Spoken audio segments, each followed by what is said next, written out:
شوہر بحرین سے کال کر کے اپنی بیوی سے یہ کہتا ہے میرے والد کی طبیعت بہت زیادہ خراب ہے، وہ یہ چاہتے ہیں کہ ان کی یہ آخری خواہش ہے کہ مجھے میری نسل سے ملوا دو، میں آخری مرتبہ ان کو اپنے سامنے دیکھنا چاہتا ہوں، تم میرے باپ کی آخری خواہش کو پورا کر دو، ایک دن کے لیے ہی صحیح لیکن پاکستان چلی جاؤ۔ بیوی کہتی ہے ٹھیک ہے، میں یہ آخری خواہش بھی پوری کروں گی، پاکستان بھی جاؤں گی اور بچوں کو دادا سے بھی ملواؤں گی۔ پاکستان پہنچ جاتی ہے۔ ایک ہفتے کے بعد اس آسٹریلین نیشنل خاتون کو بے دردی کے ساتھ گلا کاٹ کر قتل کر دیا جاتا ہے۔ کیوں قتل کیا جاتا ہے؟ کون قتل کرتا ہے؟ وجہ انات کیا ہے؟ ریزن کیا ہے خاتون کو قتل کرنے کا؟ خاتون کے تینوں بچے اس ٹائم کہاں ہیں؟ اس حوالے سے ایک FIR درج ہو چکی ہے۔ میں اب ڈیٹیلز کی طرف آتی ہوں اور اسی پر بات کرتی ہوں کہ یہ واقعہ پیش آیا ہے سرگودا میں، جہاں ایک فیملی رہتی ہے، خاندان رہتا ہے۔ گھر کے جو سربراہ ہیں ان کا نام ہے شیر محمد خان۔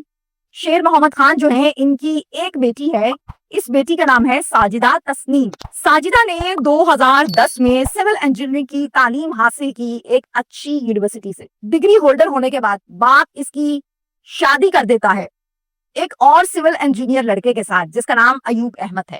بیوی سول انجینئر ڈگری ہولڈر، شوہر civil engineer degree holder, match بہترین ہے۔ شادی ہوتی ہے، لڑکی رخصت ہوتی ہے، اپنے سسرال چلے جاتی ہے، سسرال ہے ان کا سیٹلائٹ ٹاؤن میں، اور زندگی کا آغاز کرتے ہیں۔ شادی کے بعد دونوں سعودی عرب سے ایک بہت زبردست قسم کی آفر آتی ہے ان کو، یہ آفر جاب کی آفر ہے دونوں کو۔ میاں بیوی میں ڈیسائیڈ یہ ہوتا ہے کہ ڈن، ہم جوائن کریں گے۔ دونوں سعودی عرب چلے جاتے ہیں، جا کے جو جاب آفر ہوئی ہے اس کو جوائن کرتے ہیں۔ اتنے میں اللہ تعالیٰ ان کو ایک بیٹی عطا فرما دیتے ہیں۔ 2 سال یہ سعودی عرب میں رہتے ہیں، بچی بھی ہے، جاب بھی چل رہی ہے، بہترین زندگی چل رہی ہے، کوئی مسئلہ مسائل نہیں ہے۔ 2013 میں ساجدہ کو آسٹریلین کمپنی سے اعلیٰ قسم کی جاب آفر ہوتی ہے، لیکن اس مرتبہ یہ جاب صرف ساجدہ کو آفر ہوئی ہے، شوہر کو آفر نہیں ہوئی ہے۔ ساجدہ ایوب کو بتاتی ہے کہ مجھے ایک آسٹریلین کمپنی سے جاب آفر ہوئی ہے، میں بہت خوش ہوں، کیا کیا جائے؟ شوہر خاموشی سے ساری بات سن رہا ہے، پھر کہتی ہے کہ آفر بہت اچھی ہے، ہم وہاں چلتے ہیں، آپ وہاں جا کر کوئی اور جاب تلاش کر لینا، ضرور مل جائے گی، سول انجینئرنگ تو آپ نے بھی کر رکھی ہے۔ ساجدہ، ایوب اور بیٹی تینوں آسٹریلیا شفٹ ہو گئے۔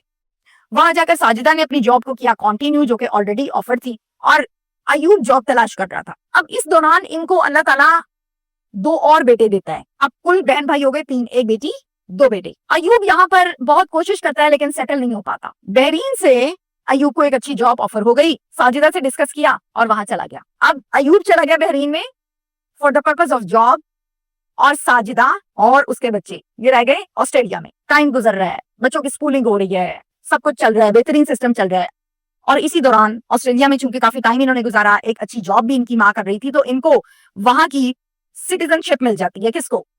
ساجدہ کو اور اس کے تینوں بچوں کو۔ اب یہ نیشنل ہولڈر ہو گئے وہاں کے۔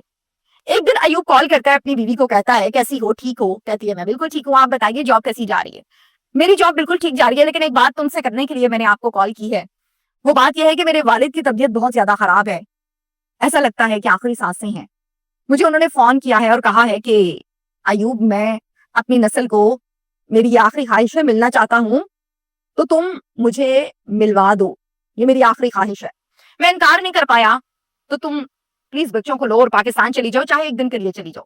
ساجدہ ایک پڑھی لکھی لڑکی ہے، تربیت یافتہ ہے، سگڑ ہے، کہتی ہے نو پرابلم، میں جاؤں گی اور دادا سے ان کی نسل کو ملوا کے لاؤں گی۔ ٹکٹس لیتی ہے، چلے جاتی ہے، پاکستان آتی ہے، گھر کے اندر اپنے انٹر ہوتی ہے اور دیکھتی ہے کہ سسر تو ٹھیک بیٹھے ہیں، حیران ہوتی ہے، دل میں سوچتی ہے کہ مجھے تو ایوب نے بتایا کہ ان کی آخری سانسیں چل رہی ہیں، بہت بیمار ہیں، تو یہ تو کوئی اتنی بڑی بات نہیں ہے، ٹھیک بیٹھے ہیں، جھوٹ بولا تھا مجھے، اب یہ اس کے مائنڈ میں چل رہا ہے۔ سسر کا نام سن لیجئے، مختار احمد، اور ساس کا نام ہے فاطمہ بی بی، یہ دونوں حیات ہیں اور اس گھر میں رہتے ہیں۔ اپنے پوتے پوتیوں سے ملتے ہیں، گلے لگاتے ہیں، پیار کرتے ہیں، پاس بٹھاتے ہیں، کھانا شانا لگاتے ہیں، مل کر سب کھانا کھاتے ہیں۔ سسر کہتا ہے بیٹا اپنا پاسپورٹ اور ڈاکیومنٹس مجھے دے دو، لاکر میں رکھ دیتا ہوں، کہیں آپ سے گم نہ جائیں، جب جاؤ گی تو لے لینا۔ کہتی ہے جی ابو میں بھی دیتی ہوں، بیگ سے نکالے اور پکڑا دیے۔ ساجدہ ایک ہفتہ یہاں سیٹلائٹ ٹاؤن سرگودا میں گزارتی ہے۔ اس ایک ہفتے میں وہ اپنے پیرنٹس کو جا کے مل کے آتی ہے، اپنے قریبی رشتہ داروں کو مل کر آتی ہے، اور باقی ٹائم وہ اپنے سسرال میں ہوتی ہے۔ ایک ہفتہ گزر گیا، جانے کی ڈیٹس آ گئیں، سسر کو کہا کہ ابو ڈاکیومنٹس واپس کر دیجئے، مجھے جانا ہے۔ سسر کہتا ہے میری نسل کافروں کے ملک میں اب مزید نہیں پلے گی، تم کہیں نہیں جا رہی، یہیں رہو گی، یہ میرا آخری فیصلہ ہے، بات ختم ہو گئی۔ بہو